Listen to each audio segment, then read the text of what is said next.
Imagine abrir os olhos, e tudo que você vê são grades de ferro enferrujadas. Seu corpo dói, seus músculos estão exaustos, e o cheiro de sangue seco, suor e areia te invade como um soco no estômago. Você não é mais um cidadão. Você não é mais livre.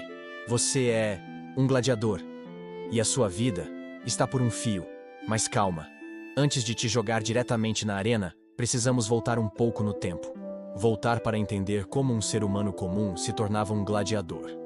E acredite, não era uma escolha.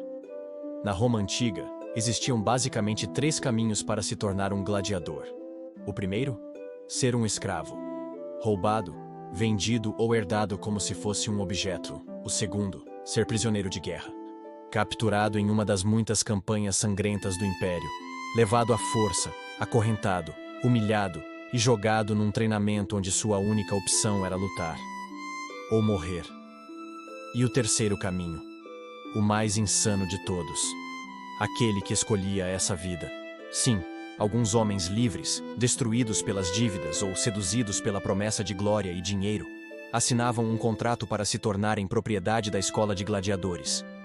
O que eles não sabiam é que, no exato momento em que colocavam seu nome naquele pedaço de pergaminho, eles deixavam de ser homens livres. Passavam a ser tratados como gado.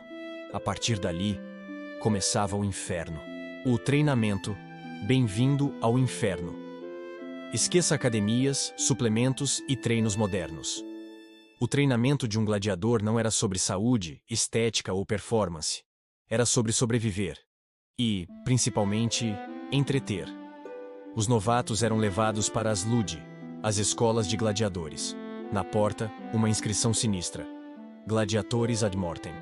Lutadores, até a morte. O dia começava antes do sol nascer. Alimentação, pão duro, mingau de cevada, feijão e água. O suficiente para manter os músculos, mas nunca o suficiente para acabar com a fome. E então, chicotes estalavam. Imagine treinar técnicas de espada, lança, tridente e rede, por 8, 10, às vezes 12 horas seguidas. Cada erro, um golpe. Cada distração, uma punição. E o mais cruel, você não escolhia sua arma. Ela era imposta. Baseada no que os treinadores achavam mais interessante, para o público. Se você fosse alto e forte, seria um murmilo, equipado com escudo grande e gládio. Se fosse ágil, te transformavam em um retiários, armado apenas com uma rede e um tridente, lutando contra homens com armaduras pesadas. E se fosse azarado, seria um bestiários. Lutaria contra animais selvagens, leões, tigres, ursos. E aqui vai um dado que poucos sabem. Mais gladiadores morriam no treinamento do que na própria arena. Isso mesmo. Quebravam ossos, deslocavam ombros, perfurações, infecções, hemorragias. Não havia médico, não havia piedade. O dia da luta, a caminho da morte. O dia amanhecia diferente. O cheiro da morte tomava conta. A cidade inteira sabia. Hoje, teria espetáculo. Pelas ruas, crianças, comerciantes, mulheres, senadores, todos ansiosos. O Coliseu, a arena, o maior palco de sangue da história. E você, gladiador, acordava sem saber se aquele seria seu último dia respirando. Recebia uma túnica simples, às vezes nem isso. Armadura leve, quase simbólica. Por quê? Porque o público queria ver carne, sangue, expressões de dor. Caminhava por corredores escuros, onde só se ouvia orações e choros. E então, os portões se abriam. Luz, gritos, o cheiro da areia quente misturado ao odor de morte. Mais de 50.000 pessoas te observando, todas com um desejo cruel. Te ver lutar, te ver sangrar, te ver morrer. Há regras da arena. Uma ilusão, sim. Haviam regras. Mas elas existiam apenas para manter o espetáculo interessante.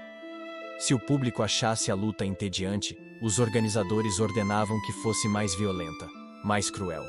Se você derrubava seu oponente, não era você quem decidia se ele vivia ou morria. Era o público. Ou, pior, o próprio imperador. O polegar para cima ou para baixo decidia seu destino. Embora, historicamente, o gesto exato ainda seja discutido, uma coisa é certa: sua vida estava nas mãos de pessoas que te viam como diversão descartável. As feridas, que nunca fechavam. Mesmo que sobrevivesse, você não saía ileso. A maioria dos gladiadores carregava ossos quebrados permanentemente tortos, cicatrizes profundas no rosto, nas costas, nos braços, perda de dedos, olhos, partes das orelhas. Infecções constantes que, muitas vezes, matavam dias depois da luta. E sabe o mais perturbador? Sobreviver nem sempre era um prêmio, privilégio ou maldição. Os poucos que sobreviveram dezenas de combates se tornavam lendas vivas. Ganhavam presentes, dinheiro, mulheres, podiam até comprar sua liberdade. Mas, e depois? Um homem moldado pela dor, acostumado a matar, não sabia mais viver fora da arena. Muitos se tornavam mercenários, capangas, assassinos. Outros simplesmente não conseguiam se adaptar e se destruíam no álcool e na depressão. A liberdade, para alguns, era uma nova prisão. O espetáculo da crueldade humana. Agora pense, tudo isso era vendido como entretenimento.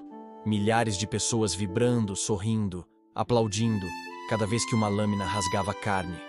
Cada grito de dor era música para a multidão. O Coliseu não foi construído apenas com pedra e mármore. Foi construído com sangue, com vidas, com sofrimento. E se fosse você? Se você acha que teria sobrevivido, pense de novo. Sem antibióticos, sem hospital, sem descanso, com fome constante. Dormindo em celas úmidas, infestadas de ratos, cercado de homens que fariam qualquer coisa para sobreviver, inclusive matar você. Ser gladiador não era ser herói. Não era ser guerreiro. Era ser mercadoria. Carne viva, à venda para a diversão de uma sociedade sedenta por violência. O fim e a reflexão que fica. Quando olhamos para trás e pensamos nos gladiadores, a imagem romantizada dos filmes desaparece. A realidade era brutal, desumana.